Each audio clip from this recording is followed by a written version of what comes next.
No matter what your life circumstances are, the message is wake up.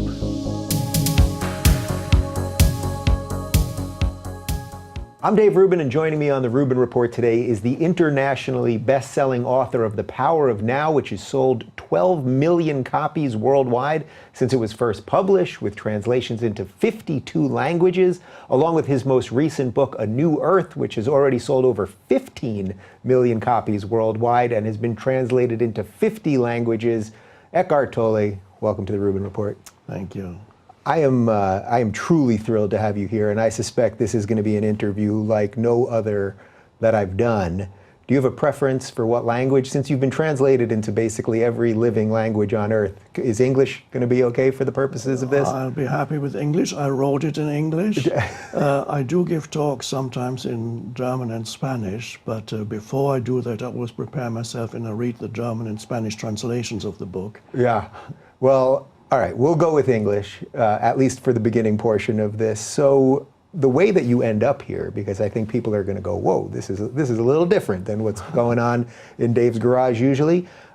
You came here by way of seeing an interview that I did with my friend, my mentor, and really the guy that I think is the best interviewer of all time, Larry King. I thought that would be an interesting way of starting, because that I think is how you got introduced to me. Yes, I've also been a fan of Larry King for many years, and I happened to come across your interview with him on YouTube, and I was very impressed not only by you as an interviewer, because you have that openness that many interviewers lack, and that of course Larry King also has.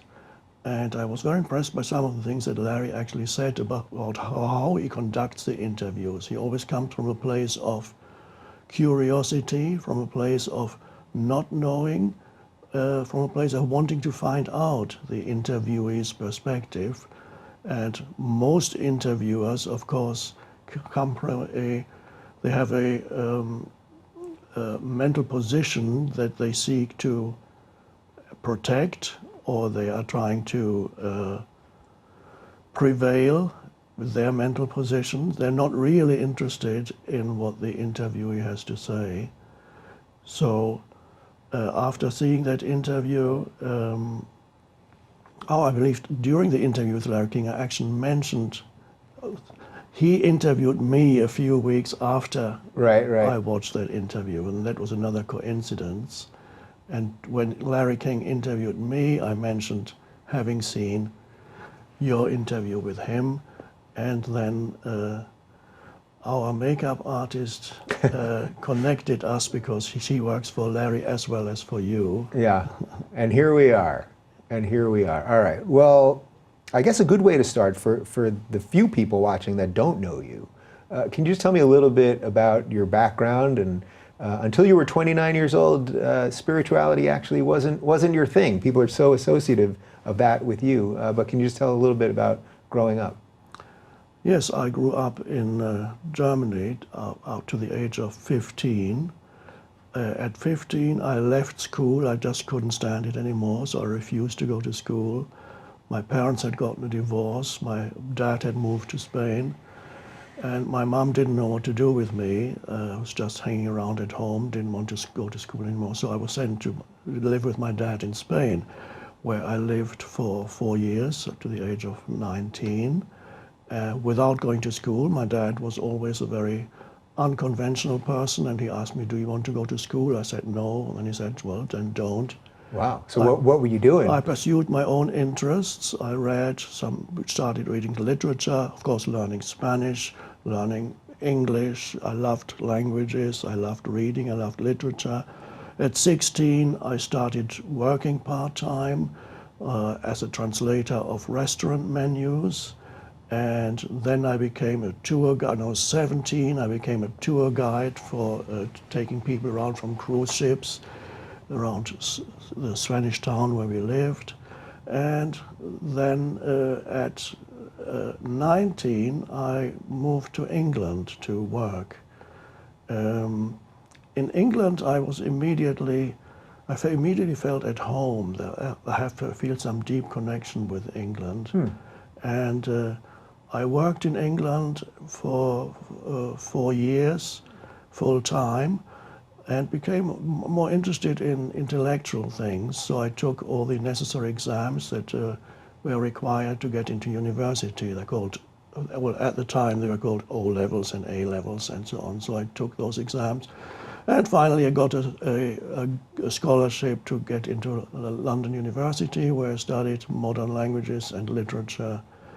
And so that's the external story.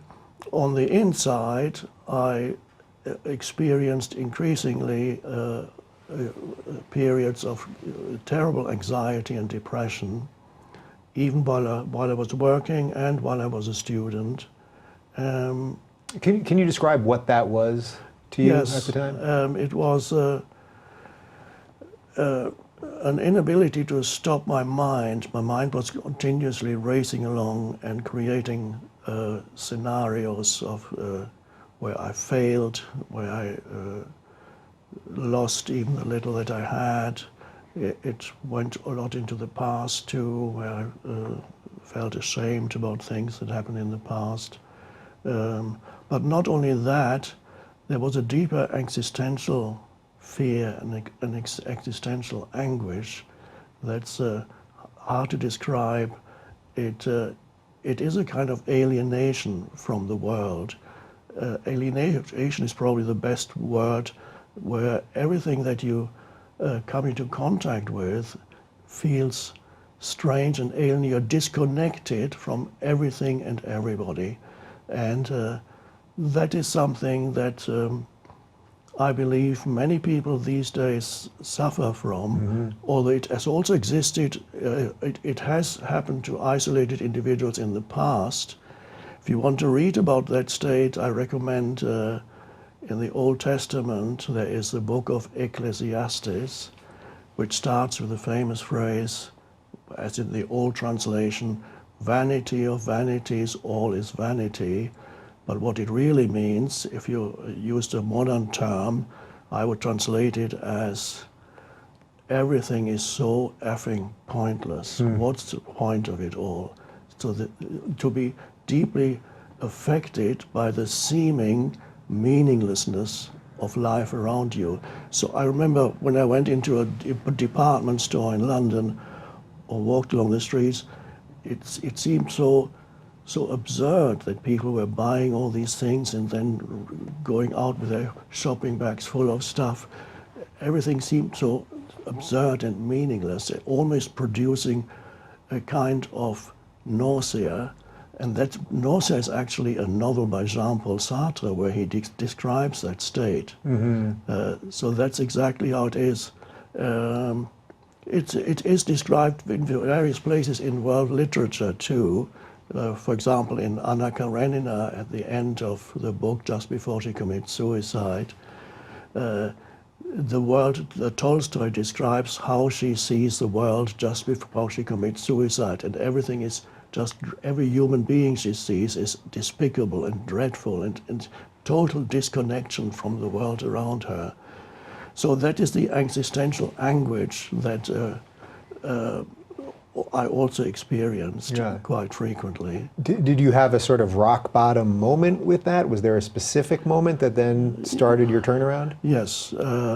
So I would often wake up in the middle of the night in a state of panic or fear and almost feeling breathless. And one night I woke up again around 3 in the morning and my mind was racing along. And then a strange thought came into my mind that said, I can't live with myself any longer. I can't live with myself any longer.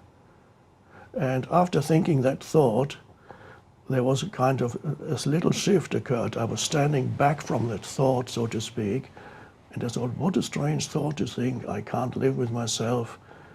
Am I one or am I two? Who is that self that I cannot live with, and who am I? So a kind of inner separation occurred, and I felt like of disappearing into a kind of void. And the next morning I woke up and I felt incredibly peaceful for some reason. I didn't understand why. It took me several years to understand why from that point onward there was always, sometimes in the foreground, sometimes in the background, a sense of inner peace, no matter what my outer circumstances were. But now I can actually explain what happened that night.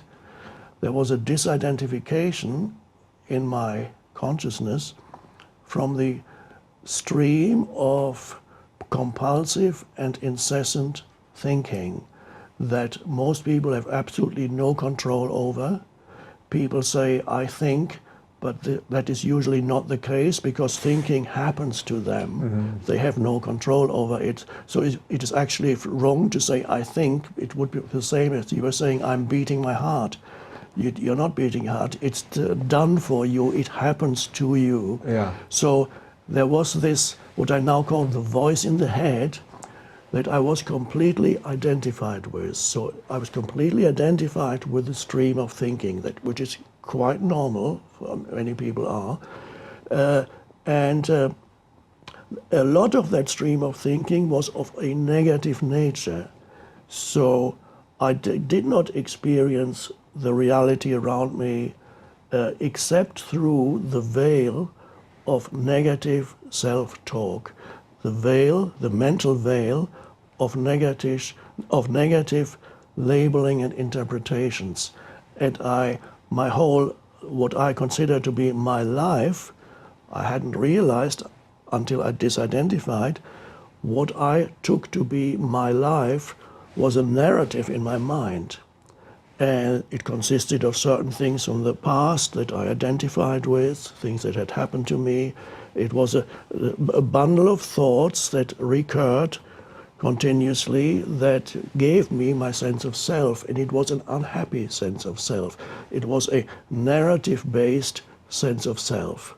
And that night, I stood back from this narrative, which is fueled by continuous thinking. I stood back and I realized for the first time a dimension of consciousness within myself that was deeper, one could also say higher, depends how you want to look at it, deeper than thinking. Now this dimension of consciousness that's deeper than thinking, I now call it awareness, or I sometimes call it presence. And that exists in every human being, but most humans are not aware of it at all. They don't know that there is a deeper dimension of consciousness in them. And that dimension transcends thinking. You experience it when the mind becomes still for a moment. This is what people want to achieve, for example, when they meditate. Mm-hmm. It can also happen to you when you're engaged in a dangerous activity like mountain climbing. Then you cannot be involved in thinking. You have to, conceptual thinking stops, but you do not lose consciousness. Mm-hmm. So the important thing is there is a state of consciousness possible in humans where you are fully conscious without the activity of conceptual thinking. That's also the essence, for example, of Zen, and I would suggest that it's actually the essence of all spirituality, is to find that state of consciousness in yourself where you can be alert and aware, but there's no conceptualization in your mind. It doesn't mean it stays like that for a long time. You then go back into thinking. But if you're able to access that dimension in yourself, you are no longer possessed by your thinking mind. You are no longer used by your thinking mind. You are actually able to use your mind instead of being used by your mind. As long as you're used by your mind, all your mental activity is a reflection of the conditioning that has happened to you. Mm-hmm. So you take on the conditioning on a personal level, from school, parental background, and so on, that conditions the way that you think. Then you have the collective conditioning around you. You take on the conditioning of the culture that you inhabit, that's around you. If you watch the media every day, then you take on those viewpoints and you think they are your thoughts. Mm-hmm. They are not your thoughts. Mm-hmm. You take these thoughts on from the outside, and they become part of your identity. So identity is a key word, because identity, everybody is extremely interested in finding their identity.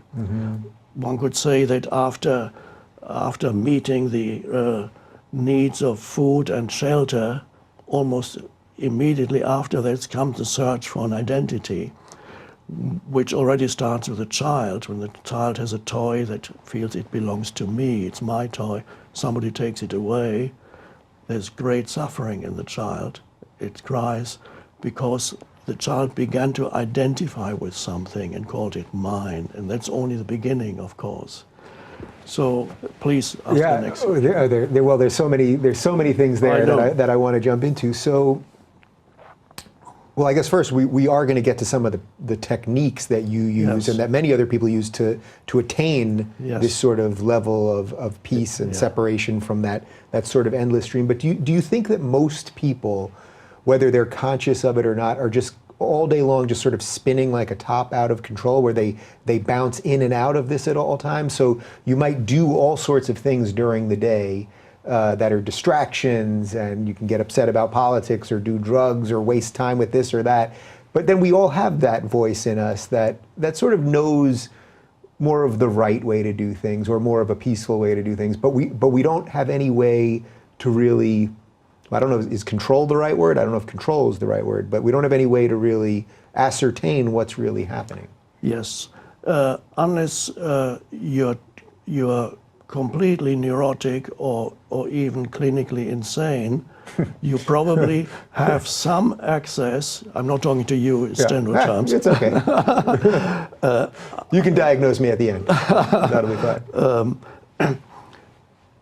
If you're not continuously in a state of confusion or anxiety or depression, if you occasionally you feel okay, you feel occasionally happy, you probably have some access to that dimension in yourself without knowing it, without recognizing it.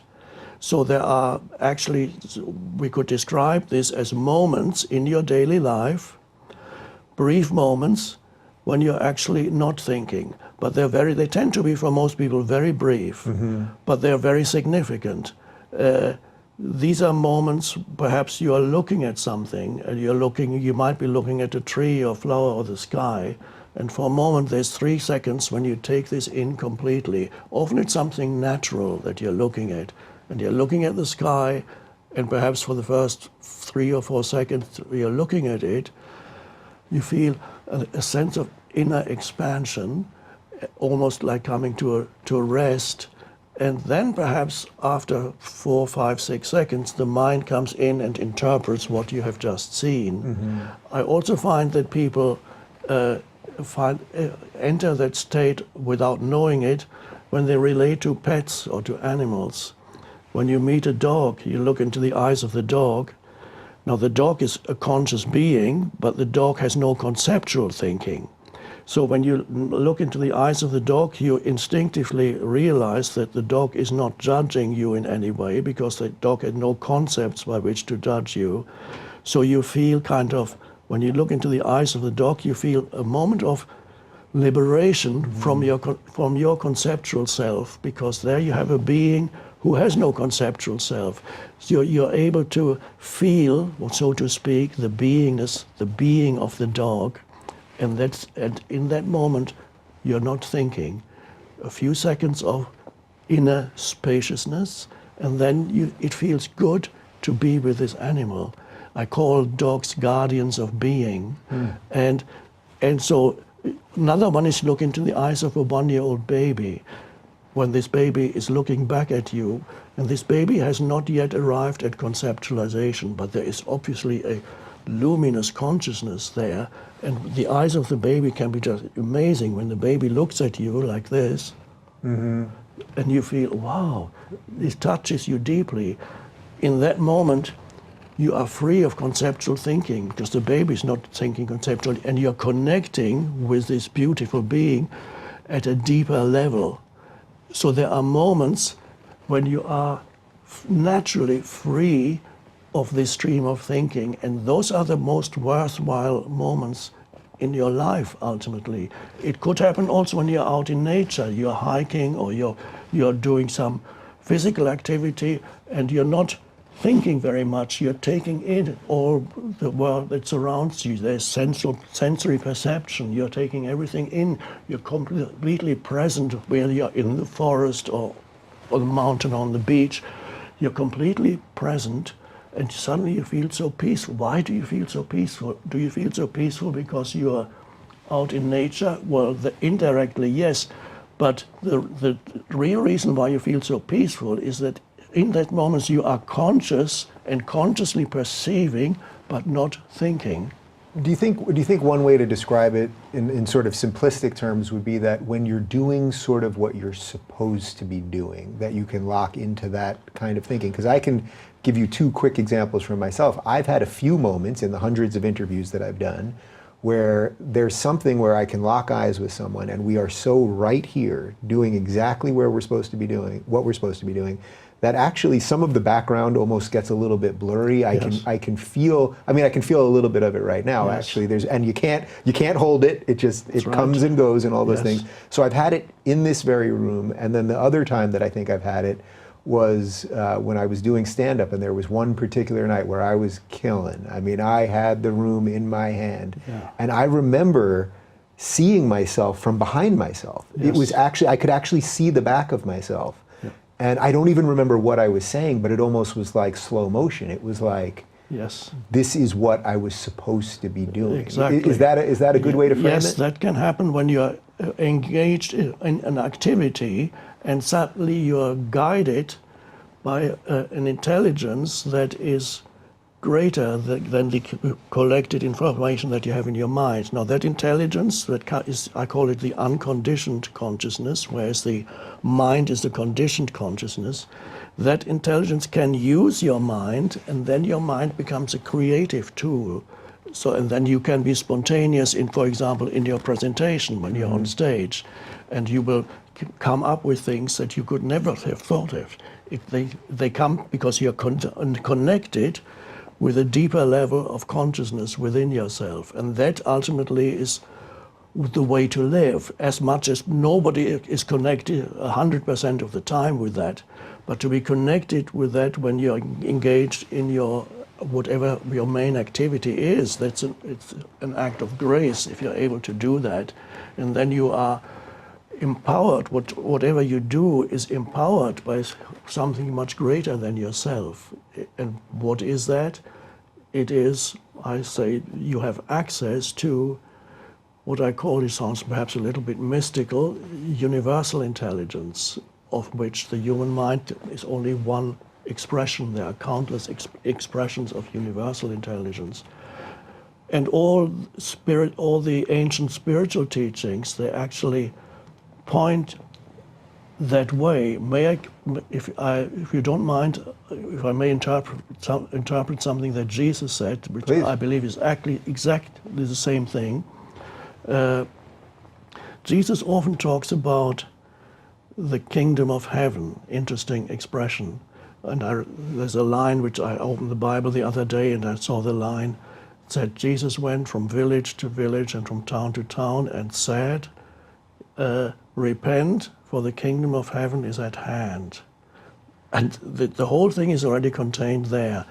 Repent means, it's a mistranslation. Repentance, the original Greek, is metanoia, which means a turnaround, a shift, a complete shift. So the repentance... So people think of it as apologize or something like that, yes, but that's actually not what it is. Or beat yourself up, I'm such a miserable sinner. The misinterpretation of repentance started when it was translated into Latin as penitentia, which was already wrong. And now we have metanoia as repentance. No, a complete reverse, a complete turnaround, in other words, a shift in consciousness. Repent. Now, what does he mean by the kingdom of heaven? Now, Christians traditionally believed it's something that's going to come. That's the belief. They completely overlooked when they asked Jesus, when does the kingdom of heaven come? He said, the kingdom of heaven does not come with observation. in another translation it says, the kingdom of heaven does not come with signs to be perceived. You cannot say it's over here or it's over there, for the kingdom of heaven is within you. Now, what is that thing that's within you, where you can never say it's there or it's there? I retranslate kingdom of heaven into modern terminology. For kingdom, I would substitute dimension. And heaven, what is heaven? When you look up into heaven, you see the vast sky, the spaciousness of the sky. He used that analogy to point to an inner reality. He used, because language usually refers to external things that you can see and touch. So the closest that Jesus could find in the external world to point to something in the inner realm was to look at the vast spaciousness of the sky, which in itself has no particular form, but is amazing.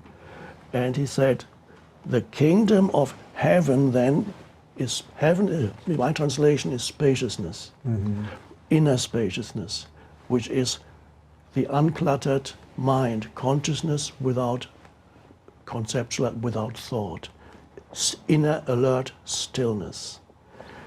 The dimension of spaciousness. Find that dimension of, that's the primordial teaching in Jesus. Find that within yourself. Find the kingdom of heaven. Find the dimension of inner spaciousness, where you're able to be alert and still, completely conscious, but not thinking.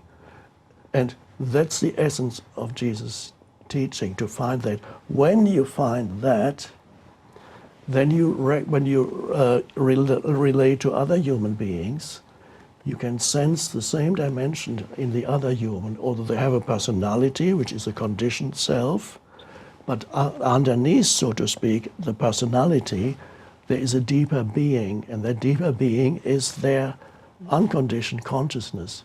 But it's not, consciousness is not a personal thing. So when I look at you, first thing I would see is your personality, and of course the physical body and the personality, whatever makes up your personality. But if I look more deeply, and not just look, but actually sense your presence, I know that beyond your personality, there's an essence in you that is one with the essence in me, and one could describe it as consciousness itself. The essence of who you are, the essence of who I am, is consciousness. When I recognize that consciousness, the same consciousness that in me, this consciousness beyond the conditioned self, recognizes the consciousness in you, that which is beyond your conditioned self. And that recognition is what Jesus called love. And therefore he said, love thy neighbor as thyself. But that as a separate statement, it doesn't work. But when you put it together with kingdom of heaven, then it reads, find the kingdom of heaven within you, the dimension of spaciousness. Then you will recognize your neighbor, which is anybody that you are with, then you will recognize him or her as yourself. And this recognition that in essence you are one, that you are deeply, deeply connected, that you share the one consciousness, when you recognize that in the other, then you have suddenly an outflow of benevolence and goodwill and love, not the ego love, but true love towards the, which in the Old Testament, in the New Testament is agape, spiritual love for another human being. You can sense their very beingness. So, and that's the whole secret of all spirituality. It's in Jesus, in the teaching of Jesus. It is so our purpose here, beyond the personal purposes that we have, everybody has their personal purpose, the work you do, whatever it is. There's a deeper purpose that the personal purpose must be aligned with. And that deeper purpose is to live from that deeper place. The way I interpret, in the English language doesn't have a word that describes both men and women. The German language has Mensch, which is also used in Yiddish, to the German word. It has Mensch, means both man or woman. For a long time, I regretted that the English language doesn't have a word for human. You have to say human being. But now I'm happy that I have to say human being, because that describes exactly the two dimensions. The human is a conditioned self. It's a personality, your historical person, which comes from the past, based on past, who you are as a person. That includes your physical body and your psychological self. I call that sometimes your form identity. There's a physical form and there's a psychological form of you. That's the human. And then there's the being. The being is the deeper self that is consciousness, unconditioned. And no human life is fulfilled unless the human has at least some access to this dimension within them. That really is the ultimate purpose, to at least, maybe not complete access, but at least to have glimpses of that which transcends the self, to have glimpses of self-transcendence in your life. If no matter how successful you are in this world, if you have never had even a glimpse of self-transcendence, then your life is pretty purposeless, and it's very unlikely that you will be a happy human being. Is the ultimate paradox with all of this that it's almost impossible to hold on to? So even someone that has spent their life trying to attain that state, that to function as a human, maybe not as a human being, but just as a human, it would be almost impossible to constantly be in that state, in a world that doesn't exist in that state. Yes, not constantly, but it is possible to not just have that when you are perhaps, let's say, engaged in spiritual practice, or you're meditating, or when you're out in nature and some happy moments out in nature. It is our task to, as much as possible, incorporate that deeper level of consciousness into our daily life. Even if we don't succeed all the time, that's fine. That's part of the practice. So one could say then our purpose in our daily life, beyond the personal purpose, which is also important, because we need to honor who we are as a person too. And we need to honor our identity as a person, because no doubtedly that exists. And whatever it is that makes up your identity, whether it's mostly of personal kind, whether you identify with a certain collective around you, it could be your religion, whatever it might be, or the culture that you grow up in, that has its place. That's nothing wrong with it. But if that is all you know about yourself, that's very limiting. So you honor it, but there's more to you than that. And that's why the ancient Greeks said, starting from Pythagoras, 500 BC, know thyself. Perhaps the most important dictum in ancient Greek philosophy, which was carved on the walls of the temple of Apollo at Delphi, know thyself. Very deep saying, know who you are in your essence. So because you have the form identity, which is a personality, the form, and you have, as I call it, an essence identity. And so to know yourself as this essence is called in some Indian spiritual philosophy, it's called self-realization. So you know, and then the practice becomes in daily life to, as much as possible, live from that dimension. For example, now there are countless examples one could give. Very simple things, like I recommend, for example, whenever you are waiting for something at the elevator, or you're in the elevator, or you're waiting for a phone call, or you're waiting in line somewhere at the airport, you're waiting. There's quite a bit of time we spend waiting. Traffic lights, you're waiting. Now these days, mostly people get out their phone when they're waiting, because this means there's continuously your mind is being cluttered. More and more, I call it clutter. Clutter is useless information. They get out their phone, they don't know why. they get out their phone because somebody next to them is getting out their phone. And then they start switching around. There would be a moment whenever you're waiting, an opportunity to, in that moment, to declutter your mind and create a little bit of inner spaciousness, the kingdom of heaven, the dimension of spaciousness. For example, this is a very ancient and very simple method.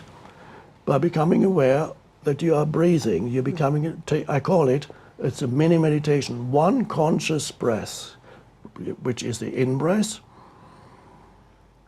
and you follow the breath with your attention. You feel it, the air moving into the body. You might even feel it into your abdomen, the energy. And then you breathe out. And what does that do? Why is it so important? When you're aware of your breathing, you take attention away from thinking. You cannot be completely aware of your breathing and think at the same time. You can either think or be aware of your breathing. So that's a quick way of having a little bit of spaciousness in your life. One conscious breath, maybe two conscious breaths. Everybody has time for one or two conscious breaths from time to time during the day. Nobody is so busy that they cannot take 6, 7, or 8 seconds for although the mind might tell you, no, I have too much to do. It's a lie. Don't believe every thought that comes into your head. And then you create spaciousness. The more spaciousness you create, the more effective your thinking will be when you start thinking again. Because then thinking can link into this creative intelligence that is the unconditioned intelligence in you, and then it can be inspired by that. I would suggest every creative person who creates something really new had some access to that dimension in the area of their creative endeavor. Probably not in the rest of their lives. They may be as crazy as everybody else in the rest of their lives. Right. But when they engage in their act of creation, they have access to that dimension. And this is, once you touch this power within you, which is not egoic power, it's not power over somebody else, it's primordial, the power of life itself. When you can sense that within yourself, that becomes the basis for your sense of who you are, and no longer the story in your mind. And that's the shift. So you become free of having to completely identify with your past, deriving your sense of who you are from your historical past, which is, most people's past is just a very mixed bag, and there's a lot of it that you may not like. Instead of that, your sense of who you are comes from a deeper place, and that resolves all questions of what people are concerned with, self-esteem, self-confidence. People go to therapists to build up their self-esteem because it's not high enough. But once you touch that level of consciousness within yourself, self-esteem comes from there, but it's not comparative anymore. Then you can sense the power that dwells within you, and you don't need to compare yourself to somebody else and say, I'm powerful because I have more than this person. You know, in essence, every human has that, but most of them don't know it. But it's there as a seed, one could say, in every human being. It's so wonderful, this realization.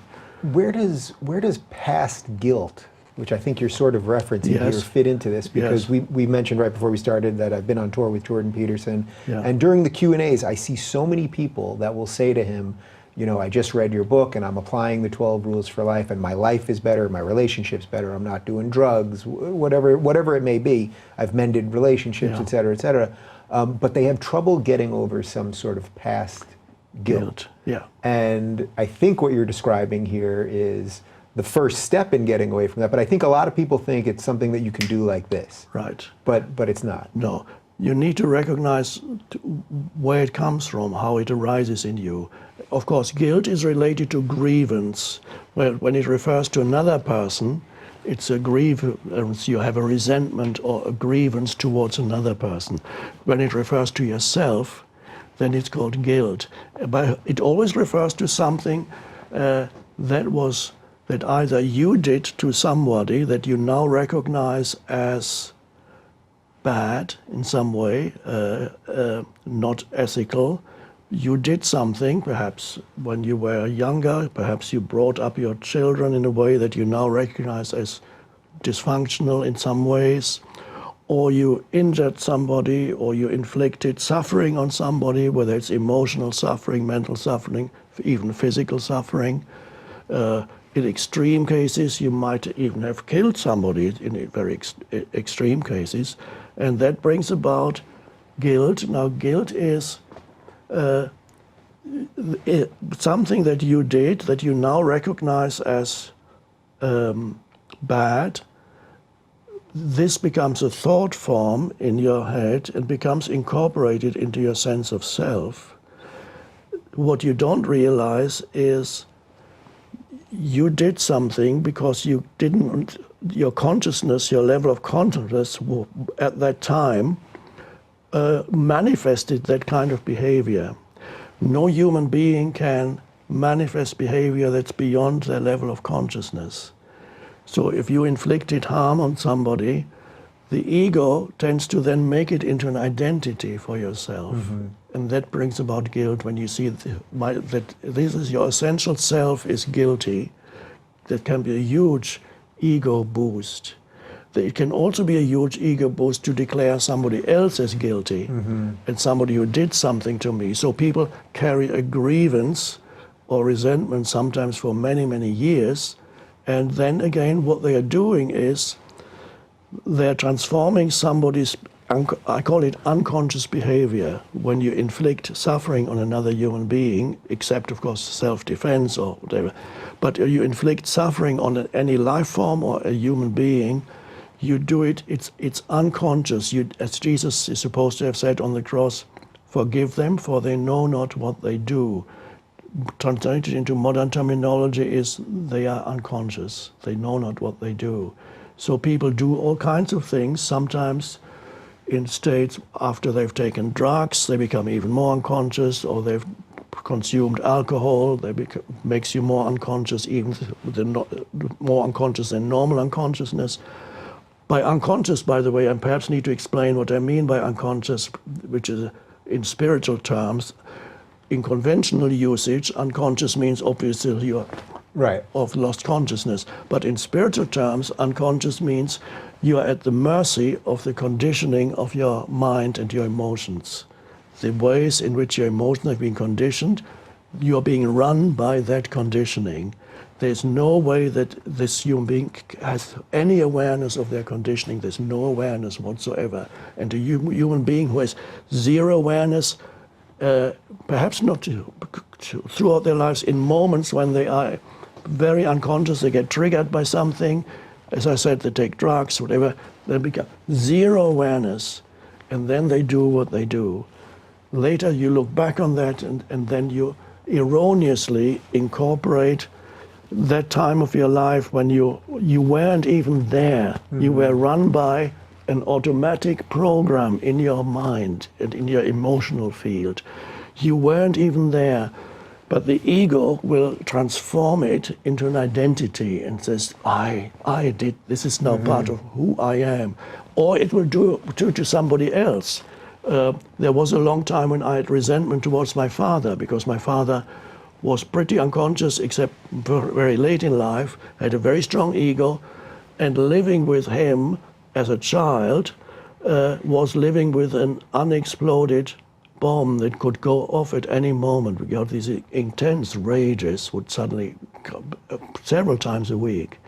So I lived in a constant state of kind of background anxiety. When is this bomb going to explode again mm-hmm. next?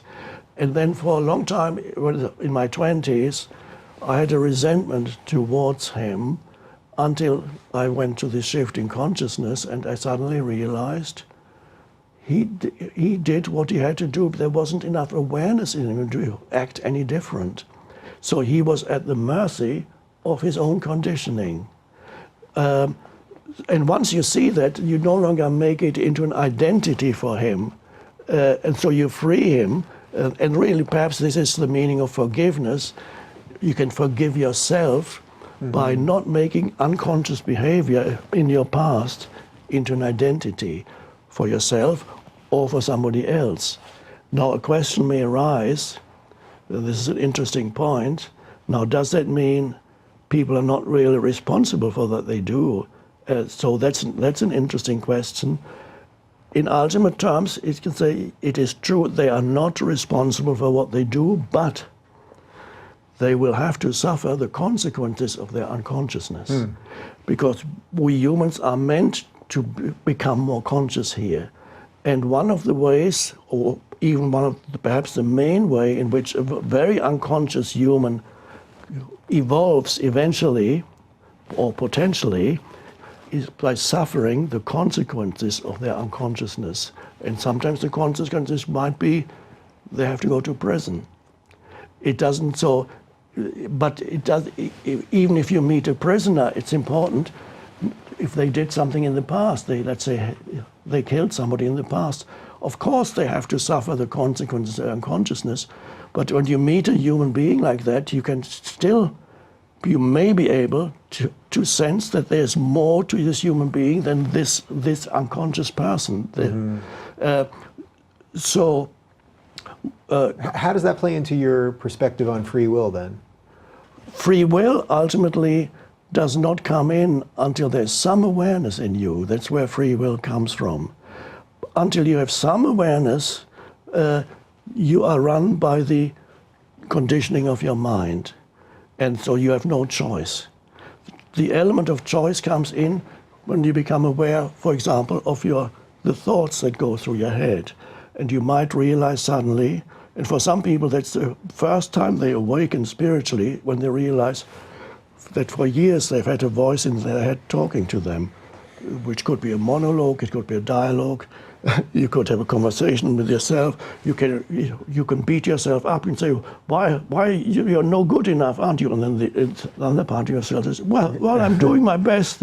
I can't do it. I'm not good enough." The voice in the head. For some people, the spiritual awakening comes when they become aware that there's a voice in the head, and there's the awareness. Right. At the moment there's the awareness, you might even be able to choose to let go of a certain thought, a repetitive thought that you don't need anymore, that you don't want anymore, and then you surrender it, or you breathe it out. You don't need it. You reckon an emotion, sometimes people are in the grip of strong emotions, but if there's a little bit of awareness there, if let's say it's anger, suddenly anger arises, but in the background you're aware that there's emotion of anger. So there's a small element of choices come in. Do you want to then attack this person? If there's awareness, you can observe the anger, but may no longer need to act it out. I'm not talking about suppressing, but recognizing. The more awareness you have, or presence, the more choice there's in your life. And then it's only then that you actually become truly intelligent, because this awareness is not an IQ thing. You can have, I've met highly intelligent people with 1 or 2 or 3 PhDs, academics and others, who are completely unconscious, completely unaware, still just completely in their minds. And people in their personal lives, often very dysfunctional personal lives. So it's not to be equated with intelligence, this awareness. What do you make of that life, actually? So if there's someone that exists in that state all the time, but then becomes a world-changing scientist or mathematician or athlete or whatever it takes, they have to stay in that, whether it's consciously or not. They have to stay in that mode of thinking. What do you make of that life that maybe doesn't lock in to hearing the inner voice? Well, it can be a very extremely unbalanced life. And no matter how intelligent they are, even people there are some people who are very creative in one area, but the rest of their lives is completely unbalanced. And then some people are almost destroyed by the lack of balance in their lives, like famous people, like even some famous pop artists who are quite quite creative in the way Michael Jackson, for example, as a person, he's just. I mean, he's passed away now, but I remember seeing him in an interview as a person. He's just he's got much to say, and he's timid, and but the moment he moves, he makes a dance movement, or just power flows through him, and I saw that. But the important thing is this creative intelligence needs to come into the rest of your life needs to become a work of art, a creative work of art, not just a little area in your life. So what the world needs is actually not more intelligence. It doesn't need more knowledge. I mean, we are drowning in facts and information, and we don't need more of that. To use an old-fashioned word, what the world needs is wisdom. Wisdom is inseparable from awareness. It arises out of awareness. Without wisdom, you are torn. You may be identified with the polarities of life. That perhaps worth mentioning here. You know the ancient yin and yang Chinese way of looking at the world. There's the yin is the feminine principle, and the yang is the masculine principle. So the polarities are everywhere in life. This is for Western mind, it's a very strange way of looking at things.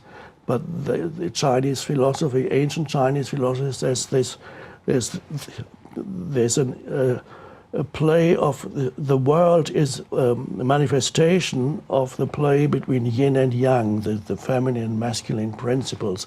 You may remember the symbol of yin and yang. Of course. Here too, you can be in the grip of a particular energy movement without awareness. You can get into the grip of yang, and then you would become quite destructive if you go to an extreme. A country can be in the grip of yang energy, like Germany was, Russia, China. Any country where there's dictatorship is in the grip of an extreme grip of yang. Traditionally, society, at least in the West, has been dominated by the yang energy, with occasional interludes of yin in between, but relatively insignificant. For example, the Romantic movement in the 19th century in art and literature was some yin coming in, but not for too long. Mm-hmm. So, would you put the Enlightenment as a yin state of being? Enlightenment, there was a bit of yin coming in, yes. But the first half of the 20th century was an extreme manifestation of yang. The world wars, the genocide in Germany, in Russia, in China, Cambodia, and other places. Absurd unconsciousness, yang. Then the world, the Western world especially, experienced as a reaction to the extreme yang, an influx of yin. It started in the 60s, actually, a very strong influx of yin. And with that came the women's movement and all those things. More empathy towards other human beings came in. Also an openness towards spirituality. More, instead of the rigid patterns of institutionalized religion, there was an openness towards an influx also of Eastern spirituality coming into the West. There was an empathy with this is where the empathy with the disadvantaged humans came from, an empathy to the suffering of people who are physically disabled, mentally disabled, or the so-called marginalized, all those things. This is a wonderful thing. Humans could sense their suffering, so more empathy came up, and this was a great thing and a necessary thing. Education changed completely from being dominated by the yang energy, discipline and yang, and now education became more and more permissive. You do your own things. It became so permissive that eventually there was no structure anymore at all, and schools became chaotic, and many families became totally chaotic. And so, and the wonderful empathy towards other human beings turned into political correctness. Quickly, the world was moving towards an extreme of yin and to counterbalance, but there was no awareness. So people first were in the grip of the yang movement and identified with that as a collective. And now a significant portion of Western civilization, not all, but a significant portion of the population, is in the grip of a yin movement, and it's not stopping.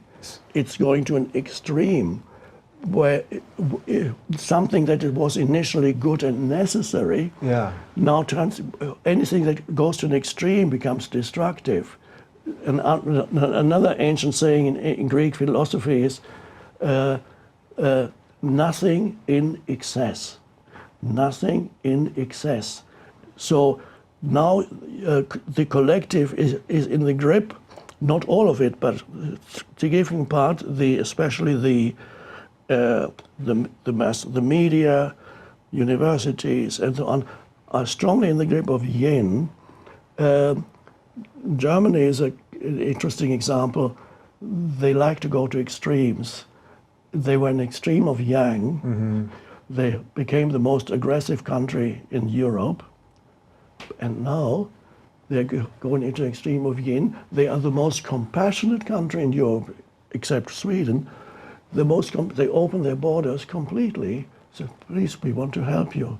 This consists of two things. There is the compassion that arises when yin comes in. There is another element that needs to be mentioned. Yes, there's also guilt, which plays its part too. It's a combination of guilt and yin energy. So yin is symbolized as this.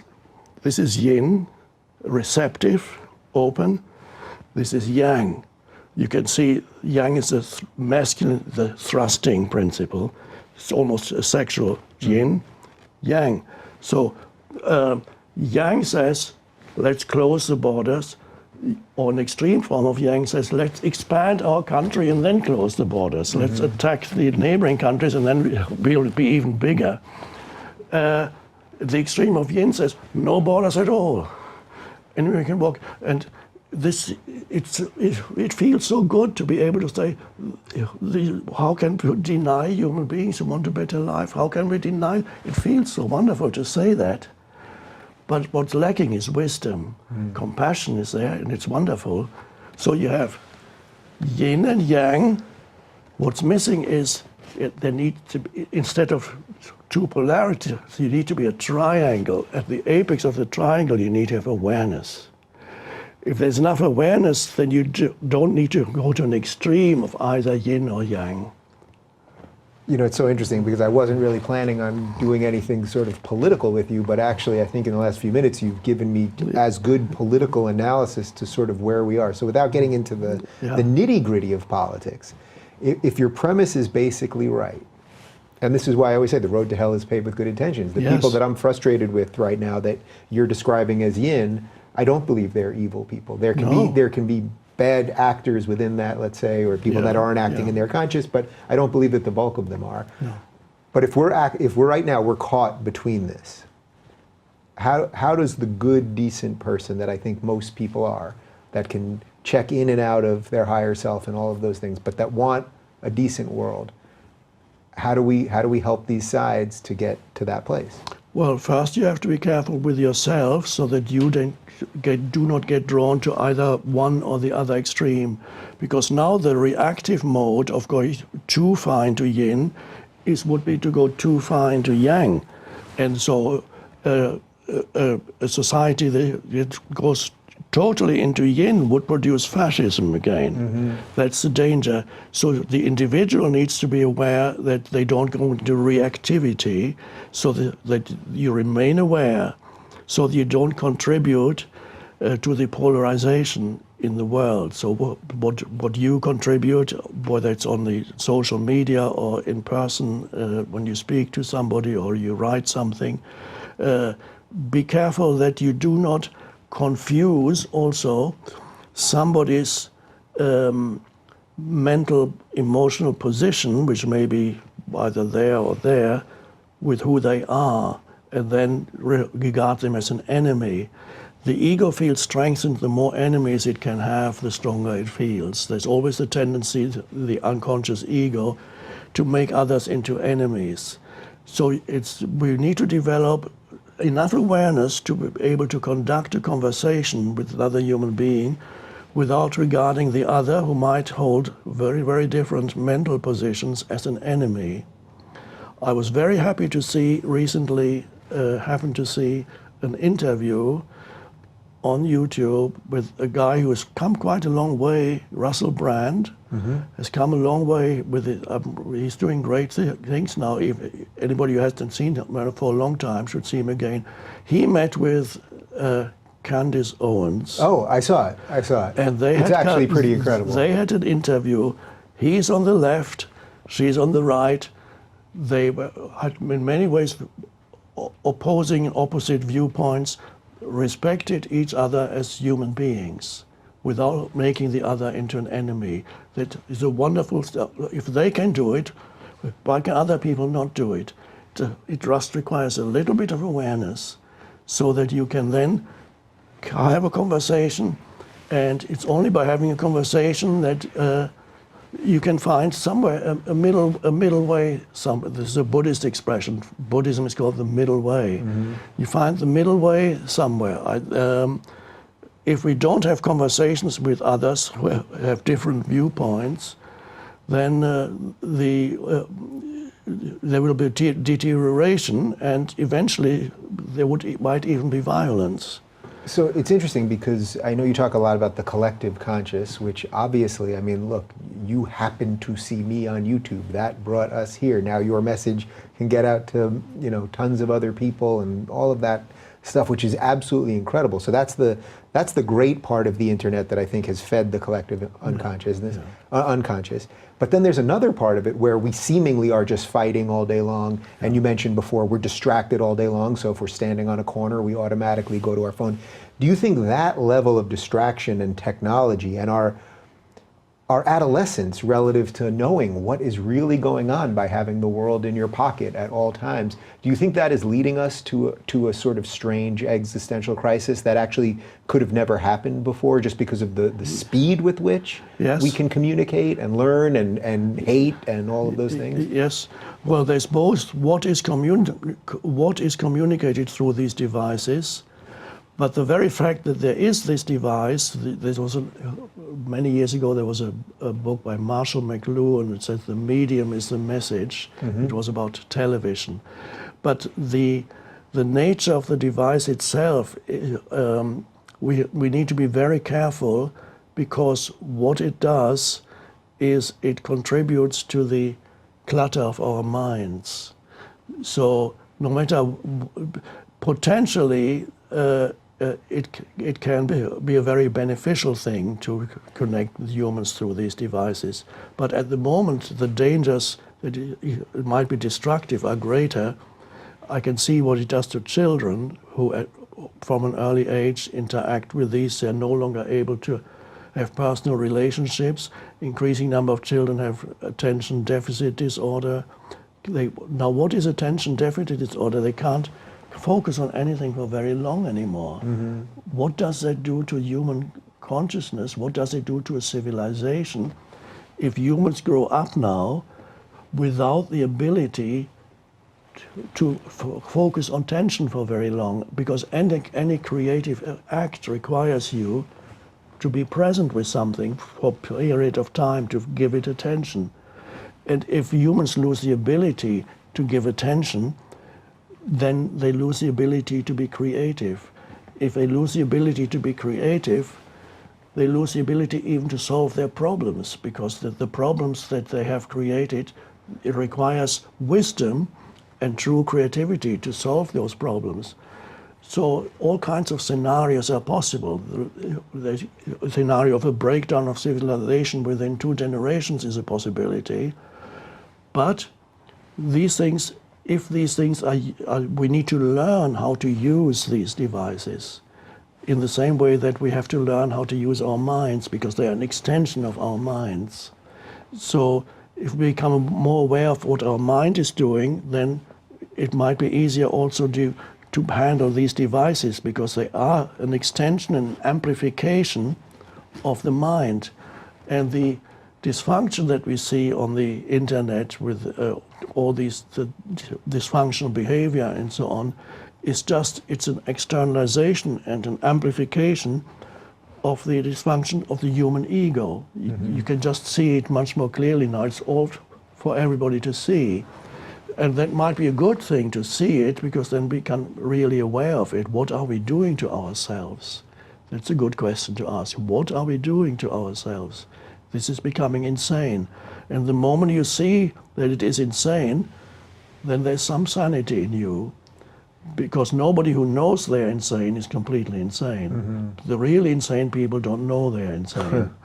So if you see the insanity in the way that we collectively communicate, you say, okay, I'm not going to be part of that. It's necessary to see it.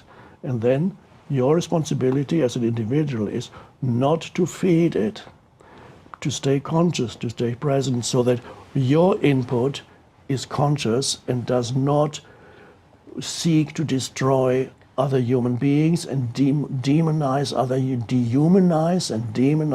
human beings. So you view that really as the antidote, let's say, to the mob culture that we have, because there is this, you can feel this. You know, it's funny. This morning I was scrolling your Twitter feed, and your Twitter feed is basically a breath of fresh air. It's like when I was reading it, there's like a breath, and it's pleasant, and you know, there's some of your sayings and some of the ways that you want to help people think clearly and all those things, but that's so the reverse of the way most of Twitter is. And I'm part of that other world, and sometimes I feed it, and I try not to, but you know, I'm not perfect either. But I do see this thing where the mob is sort of moving around on Twitter, and sometimes it comes to get me too. Yes. And there's an innate human feeling. You see something, and it has a lot of attention, and it's shiny, and it's whatever, and that everyone wants to get in. But basically you're saying, if you would take that breath, if you would just say, I don't want in on this, that eventually you can almost pull other people out of it too by your own behavior. Yes. Because this isn't just about you. Yes. Also not to feed if other people post negative things about you. In many, many cases, non-reaction is the best thing instead of feeding it. That's a lesson I need to learn. I will try to take that one with me. That applies both offline and online. In your personal life too, often it's just, well, I believe Jesus was talking about non-reaction when he talked about turning the other cheek. I don't think it's to be taken literally, but it means when somebody attacks you, not physically, it's an analogy he uses. It's a parable. Turn the other cheek means just be free of reaction, and that very quickly deflates even the other person's ego. It doesn't. The ego needs the reaction. It needs the reactivity. So that's a powerful thing. But how do you avoid then just becoming a pushover within that? Well, in some situations, something needs to be said. But even then, that can come from, you could say, especially if you're with somebody, that kind of behavior is unacceptable. You can say that in a conscious way rather than in a destructive and aggressive way. One can actually be very firm and conscious, or when you say no to somebody, it doesn't have to be aggressive. It's just a clear, I call it a high quality no. Somebody says, can you lend me again? I've $2,000 I need. I know I still owe you 20,000, but I need some more. And then not to make the other into an enemy, just, no, I'm sorry, can't do it anymore. It's a high quality no. That's you're present while you say it. and then you can set boundaries if necessary. So in some cases, something needs to be said, we need to do something, but in many other cases, complete non-reactivity can be very, very powerful. What gives you the most amount of joy in your life now? The little things in life, the little things, walking around in nature, sometimes sitting quietly in a room, just being. I love being. Nature, I still enjoy traveling, and the greatest joy is teaching, giving talks, because that's my life purpose.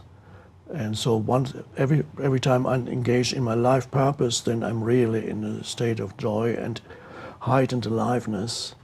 And that's why I'm still doing it. Yeah. Would you say are you an optimist inherently? As far as human destiny is concerned, you mean, or humanity, or in general? Yeah, I don't mean it personally, actually. I mean it just in the wider world. Are you hopeful? Oh yes, well, I sometimes call it, I'm a long-term optimist. I always say world-weary optimist. Short-term, I don't know. It's possible. Who knows where humanity is going right now? Nobody could predict where it's going. The individual can only take responsibility for their own state of consciousness, but that matters very much. Because your state of consciousness determines the way in which you experience reality. And that has many repercussions. You affect many other humans through your state of consciousness. So don't underestimate the importance of your state of consciousness in the present moment. There's so much more we could do here, but I want to be respectful of your time, so I'll ask you one more, and then when we end this, I'm going to beg you to come back. But if someone's watching this right now and is really in what Jordan Peterson would describe as the state of chaos, or the state that you were in your late 20s before you had your awakening, and they hear you and they say, well, just taking that first breath isn't going to do it. If they're really just out of sorts right now, what would be some way that you think you could help shake them out of it? Give them something concrete that would help them stop on this thing and fix themselves, or begin the process, let's say. Yeah. Well, the best starting point is the present moment. Now, whatever I say, any advice I give, it's quite possible, if not likely, that their conditioned mind will deny what I say, and it'll say, that's not going to work. Mm-hmm. So don't believe what I say now. If your mind says this is not going to work, don't believe what your mind says, just try what I'm saying now. So become more fully conscious of the present moment right now, because that's all there ever is. Your entire life is experienced and unfolds in the present moment. Most humans don't seem to even realize that, because they always live as if some other moment were more important than this one. You need to honor this moment. It's the basis for the future, how that unfolds, which never comes, because when it comes, it's the now. And the past never happened except when you remember it. It's always, and you remember it now. So come into the present moment. Be aware of your breathing. And another one I recommend anybody, this is actually very powerful. It sounds almost too simple, but it's very powerful. Feel the aliveness inside your body. And if you don't know what I mean, usually I advise people to close their eyes, hold their hand like this, and ask themselves, without looking at my hand or moving my hand, how can I know whether my hand is still there? That question requires you to direct attention into your hand. And then after a few seconds, you'll probably feel a little bit of a tingling or aliveness in your hand. That is the beginning of being able to feel what I call the inner body. This is the energy field that pervades every cell in the body. If you can start with the hands, then you feel your legs, your feet, your hands simultaneously, and then you incorporate the totality of your body, and so your attention is moved from your mind you've taken consciousness into the body. So one could say you're now inhabiting your body consciously. And when it's a very, very lovely feeling, and you'll notice that you're no longer thinking very much. You can't. And all the problems that you have, to a large extent, were created by dysfunctional thinking and the emotions that accompany dysfunctional thinking. Most of the problems reside in your mind. So if you are able to become more present, then you access a higher or deeper dimension of consciousness. And to become more present, you have to be able to step out of your mind without losing consciousness. So the consciousness goes into the body, and the body becomes an anchor. You can hold it for several minutes at a time, becomes an anchor for being present. Become as present as you can, also present of sense perceptions. It's very important. Sense perceptions can also bring you into the present moment. An expression you could use is come to your senses, in both meanings of the word expression. Come to your senses, look around, consciously take everything in without needing to label it mentally. And then you're aware of your surroundings. You're aware of your inner energy field. You're in the present moment. And in the present moment, there's no problem. There's no an emergency sometimes. Yes, then you have to act. But it's not an emergency. Here's no problem. Then your ability to deal with your so-called problems becomes much greater if you're able to access the power of your presence. Then when you choose to deal with your problem, say, okay, now I apply focused thought. What can I do? And then you return to presence. So always going, thinking, back into, learn what presence is. It's there. It's the kingdom of heaven is at hand, said Jesus. It's right here. It's right here. Don't look for it elsewhere. And then you realize a lot of the unhappiness in one's life, the Buddha called it dukkha, suffering. He says every human suffers unless they have awakened. And a lot of the suffering is not due to your life circumstances, although most people think it is. The larger part of your suffering is due to your mental commentary about your life circumstances. Your mind is telling you something that creates the unhappiness. Even you can test it out even in a simple situation. You're in line somewhere, you get irritated, it's taking too long, you're waiting. You get very angry and irritated. And then experiment, how would I experience this situation without adding any thought to it? Mm-hmm. If I didn't add any thought to this moment, and then suddenly, well, it's actually fine. It's not, before you were unhappy, but you were not unhappy because you had to wait, you were unhappy because of the narrative in your mind. So there are millions of people who carry very toxic narratives in their mind, and they call it my life. That's not, it's a terrible burden they carry around. It doesn't have to be like that. And the essence of all spirituality is to be able to step out of that, realize if only a little bit of self-transcendence, which is inner spaciousness, and then that grows.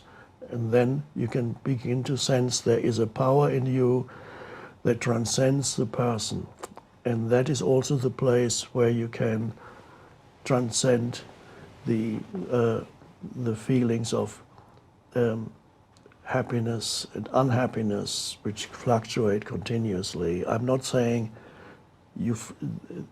it's not happiness that you ultimately find. Happiness is a little bit superficial. Hey, yeah, I made it. And the next day you're the opposite.